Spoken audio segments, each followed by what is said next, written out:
Yo, I'm Bob, totally blind since birth into Star Wars. Going to be talking about episode 2 of Andor on Disney Plus. Spoilers ahead. Watch the episode before listening to my thoughts, unless you really want to get spoiled. And with that being said, I'm getting into the episode, and you were warned. One of the early scenes that stood out to me was with, I don't think he has an official Star Wars character name yet. I just call him Hammer Swinging Bell Ringer Guy, which, yeah, makes him sound a bit more like a SpongeBob SquarePants ghost story character. But, you take what you get. And I was given a lot when it comes to the descriptive audio narration track for this week's episode. The guys who write these tracks, they really work closely with the Lucasfilm crew. They want to really make sure they're describing everything to the best in their ability. So Jedediah Barton, who narrates the Andor tracks, he let me know, let all of us who can't see know, that the surface that the bell ringer guy, the anvil that he's striking, it's made out of pure Beskar. That's probably on every 10 things you didn't know about Andor video, but I thought it was pretty cool. It's probably all over the internet by now. I thought it was cool when finding that out last Wednesday when watching the episode. So yeah, pretty cool little scene there. I don't know if he is Mandalorian or not. Gotta love the little Mando nods in the show. He's doing the ritualistic pose after the bell has been rung there. And I like how he psychs himself up too before he rings the bell. That little he gives. It's pretty cool. So then we get to see Bix and Tim as work is wrapping up. And she's reading a bulletin. Of course, she sees the words Canary and citizen should report the suspect without delay, all that kind of stuff we find out a bit later. And she knows, okay, Andor's done something. I need to go find him and I need to see what's going on. He could be in trouble. Since they probably did have a thing in the past, I mean, she still wants to keep him safe even though they're not together anymore. She's still concerned about him. And Tim, well, he's creepily reading what she's just read. She's gone trying to look for him, and he's stupidly jumping to the wrong conclusions. I mean, you probably should trust your partner a little bit. Yes, maybe just be upfront about it. Ask her, hey, what's going on here? Is there something that I need to worry about? I'm kind of worried about, this other guy. Are you okay? Did I do something wrong? That kind of thing. But no, he's not going to ask her about it. He's just creepily reading stuff behind her back. And then later he gets even more creepy, which we'll see later. Guys who jump to the wrong conclusions, well, it never really ends well. And that's all I want to say, unless you want me to spoil more stuff beyond episode 2. I'm not going to say anything else about that. Anywho, Marva, the woman Andor calls mom, the woman who's adopted him from a pretty early age, she's read that bulletin too, because Cyril Karn, he's flooded the channels, as he states in the last episode. And now she's read it, and she knows, okay, Canary's mentioned. This has something to do with Andor, doesn't it? What has he done? What has he done now? So she gets B2EMO to remain silent as Andor comes in to see her. And I love this scene because she's just trying to see whether or not he's going to fess up, whether or not he's going to be upfront with her. She's that mom who you could never hide anything from. It doesn't matter that she's not blood. She knows this guy. She's known him for a long, long time. And, I mean, he can't hide anything from her. And he comes up with this BS story like, oh, well, see my face? It looks this way because, well, I tripped over a cable. Me and Pegla were working on a cable, and I fell over it. And, oh, yeah, me and Brasso, we got to talking about everything last night. That's why I wasn't here. Andor reminds me of a certain blind 6-year-old I used to know way back in the day.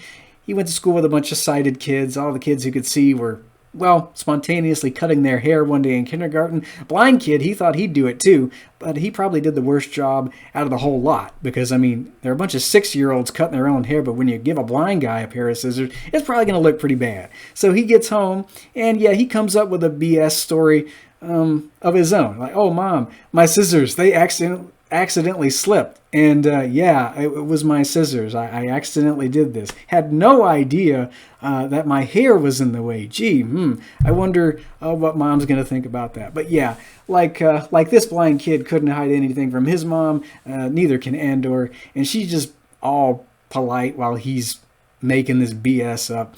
And then she gets B to read the bulletin. And then Andor, I love this dumbfounded expression that crosses his face, according to Jedediah Barton, narrator of the audio description track. I don't know whether or not Andor's thinking, gee, reality has hit me hard, or geez, you really can't hide anything from moms. So that's going on. She's trying to figure out who he's told about Kenari. She's not angry at him. She wants to protect him. I mean, she's known this guy for so long, and she wants to keep him safe above all else. And I love this character. I love the scene with these two. And, well, I found this one part funny because she starts talking about, well, gee, who have you told about Kenari? I've made sure every document I've filled out said that you were born on Fest. So which woman was it? Which woman that you were with did you tell? Was it so-and-so, such and such? Was it what's-her-face? So she's listing like 3 or 4 names. Then B2 says, and Bix. So he brings up Bix's name and trying to let them know that she's trying to contact Andor. And Bix is trying to reach out through comms. BT, I'm thinking of the wrong droid. B2 shuts himself down. I think it's probably a bit too stressful for him. Family is yelling. He can only process so much. He just shuts down. So Andor goes to meet Bix. Tim, of course, is creepily there watching them. I know he's probably very worried about, hey, what are they doing behind my back? What's going on here? I love this woman. But at the same time, man, don't be that one guy. Don't do that, okay? Just trust her a little bit. Can you trust her just a little bit, man? But no, Tim's going to go do something outlandishly stupid, and he's going to leave a tip with the guys of Preox Morlana. So Cyril Karn has a name, Cassian Andor, to go with what the hostess has given them in the previous episode. So now he's happy. The descriptive audio narration track lets me know that he's grinning. I wonder if it's a grin of the cheese-eating variety. I'm not sure, but I'm guessing maybe. He's quite happy. He's got more information. And I love the scene with Cyril and Officer, what's his name, Linus Mosk? And they're both having this bit of a bromance in this episode. They are just not happy with the way Preox Morlana is handling things. I think Linus says something about, yeah, this is dereliction of duty. 2 people were murdered. And Cyril just attacks the word exactly when he says it. He is just so happy to have found a like-minded individual. He's having to deal with all these lazy people. And here is a guy that does not like dereliction of duty at all. And I love when Linus mentions, all this stuff, this would be considered dereliction of duty. Cyril's like, yeah, it would, wouldn't it? So I wonder if he's thinking about his boss. He's like, I'm coming for you, Hein. When you get back from your little meeting, I'm going to get you. I don't know for sure, but just his tone of voice there, he's got something to cooking. I love Kyle, what's his name? Kyle Solar? That's the actor who plays Cyril. Man, he is just, he's killing it. I don't know what kind of gestures this guy makes, but boy, he is a bundle of energy, especially when he's around someone who thinks exactly the way he does. Man, he is just, he's going at it in this episode. I like that scene with these two. And they're going to have 12 guys. I'm not sure if there are girls among the group too, but they've got this military group gathered together on the little carrier. They're going to go to Ferrix. I know who Andor is. They have a name. They have record of him destroying Imperial property, assaulting an Imperial soldier. And yeah, they're going to go see if they can round him up. I don't know what the Corpo uniforms look like, but it really made me want a handy-dandy 4-pack of, random Corpo military guys. I don't know if we'll ever get them. I mean, we're getting all these Army Builder 4-packs from the Hasbro 3 3/4 inch line. But yeah, this is one of those videos in which I say, I wish Hasbro would make that. Oh yeah, and a Linus and Cyril 2-pack would be kind of cool too. That'd be fun. A little deluxe 2-pack with these two in there. So that's going on. I like the flashback scenes that we got in this episode. So we see the kids and what life was like for Casa as a kid. They're going to explore the wreckage of the ship that crashed at the end of the last episode. And of course, you can't help but think as they're nearing the wreckage, oh, something really bad is going to happen. I wish I could film reaction videos. I don't really hand flail or scream or anything like that. I do talk to the characters sometimes, even with the descriptive audio narration tracks going on in the background. So Alpha number 1, that's who the 16-year-old is who's leading them. I remember when she gets there, I was talking. I don't usually talk during shows, but I'm like, you're going to poke them with that staff, aren't you? You're going to poke that dead body, because that's what they all do in movies and TV shows. And yep, she poked him. And then that gaseous substance started emitting from the wreckage. And I'm like, you need to get away from there, girlie. You really do. If you inhale that, you're probably going to die. But no, the gas didn't get her. A random guy rising from the wreckage and shooting her, I guess that's what got her. Well, I'm thinking she probably wasn't long for the planet of Kenari there. They hauled her away. And I love the look on Andor's face as everyone's leaving. He's going to stay there. And I think the descriptive audio narration track describes it as a vengeful glower.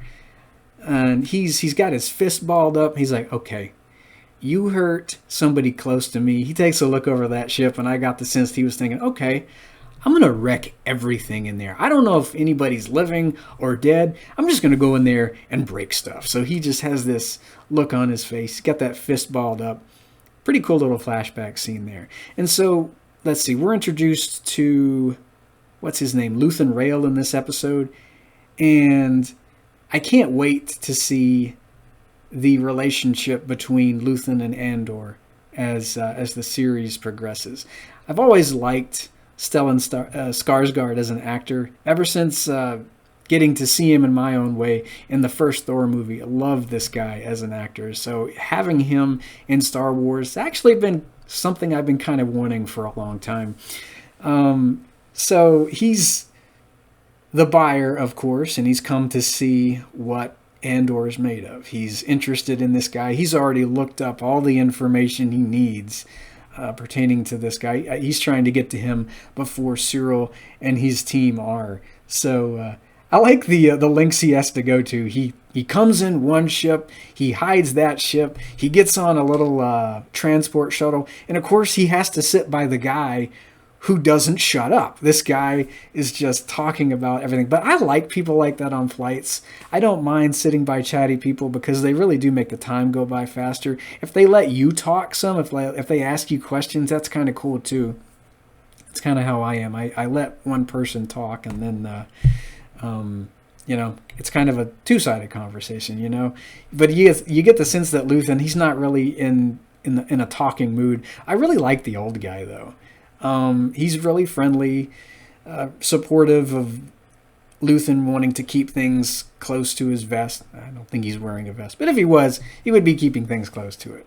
And so that's going on there. You've got Andor trying to sell this merch to another guy. This little alien's there, and he's really getting on his co-worker's nerves there. At least I think it's an alien guy. I'm not sure. The little alien that was talking with that one guy about Kenari, and Andor was trying to see the fastest way to get off world, but that's not going to go over too well for him there. I'm trying to think if I missed anything in this episode. Yeah, we do get some more scenes with Bix and Tim, but he's not really trusting what's going on. I like that scene with Bix and Andor there at the beginning of the episode, because even though they're not together anymore, she's wanting to make sure that he's okay, trying to get him off world. She's let him know, hey, that buyer friend I knew, which is of course Luthen, he's coming, so you might wanna sell it to him now or sooner rather than later. I forget how the whole dialogue exchange goes, even though I've seen this thing 5 or 6 freaking times to try to interview this thing. I only remember so much. It was a really fun episode. It may seem slow to some, but I really like seeing characters like Linus and Cyril, seeing how they've had just about enough of the affiliated planets, and it's interesting seeing little Imperials in the making. I'm guessing that's what these guys are going to do. Either that or they're going to turn into stool pigeons later on and just start blabbing what everybody does to the Empire. I don't know. I like these two. And I like the little speech that Cyril gives when he gets on the carrier. He really wants to impress these military guys, these corpos, but I don't know if he's had all night to write this speech, and it just comes off as kind of halting. And it doesn't matter, though. Linus still gives him his full support. He claps him on the shoulder. He's like, "That was very good, sir. Inspiring." You know, he's in full support of this guy. I think he sees the man that Cyril can become. He sees the potentiality in him, and he's very supportive. Even though you're not really supposed to like these, should we call them villains? They wouldn't consider themselves to be villains, but I do. You may not like them, but I like that Linus is there for this guy. He wants him to grow into the next, I don't know, Tarkin. I don't know, but I like these two, and hopefully we'll see more of them after this first arc wraps up. Anywho, that'll do for the episode. I do wish we'd gotten a little more action in this episode, but that'll be remedied in Reckoning, which we're going to be talking about next time. Sorry for the late review. Dogs barking, things going on over at the next door neighbor's house that I can't control, so it's a bit of a late episode review for number 2. I still haven't even filmed 3 yet, and it's the day before the 4th episode is going to be filmed, released on Disney Plus. So I'm kind of up to my eyeballs in Andor here, which is fine though. Anywho, till next time, guys, and may the Force be with you.